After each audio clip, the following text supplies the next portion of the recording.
પ્રાચીન લોખંડનો ખૂણો ભારતના રાજધાનીના મુખ્ય આકર્ષણોમાંથી એક. કોલમ લગભગ 1000 વર્ષ પહેલા બનાવવામાં આવ્યો હતો, પરંતુ તે ઝીણું નથી. અતિ પ્રાચીન ધાતુશાસ્ત્રીઓએ 16 શતાબ્દી પહેલા સ્ટેનલેસ એલોય કેવી રીતે મેળવ્યો તે એક રહસ્ય છે. અમે પ્રાચીન સ્ટેનલેસ સ્ટીલનો રહસ્ય ખુલાસો કરીશું. રશિયા બાલ્ટિક સમુદ્રના કિનારે એક સૈનિક કિલ્લો 19મી સદીમાં બનાવેલ. બહાર ગન બેટરી ઘન લોહીના પત્રકોથી સુરક્ષિત છે. મેટલ સતત સમુદ્રના પાણી અને વરસાદના પાણી સાથે સંપર્કમાં રહે છે.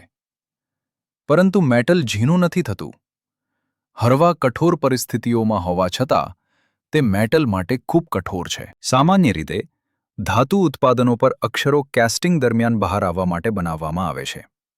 તે પછી કઠણ લોખંડને કાપી કાઢવા કરતાં વધુ સરળ છે. દિલ્હીમાં કોલમ પરની લખાણ નકલી છે.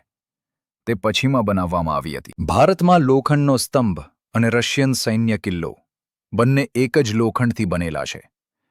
તે જ ટેકનોલોજીનો ઉપયોગ કરીને એક જ સમયે 9મી સદીમાં ફોર્ટની બાંધકામ તારીખ યોગ્ય રીતે સૂચવાઈ હતી અને લોખંડના ખંભાને 1.5 વર્ષનો યુગ આપવામાં આવ્યો હતો. આ પ્રાચીન સ્ટેનલેસ લોખંડ ટેકનોલોજીનો રહસ્ય છે.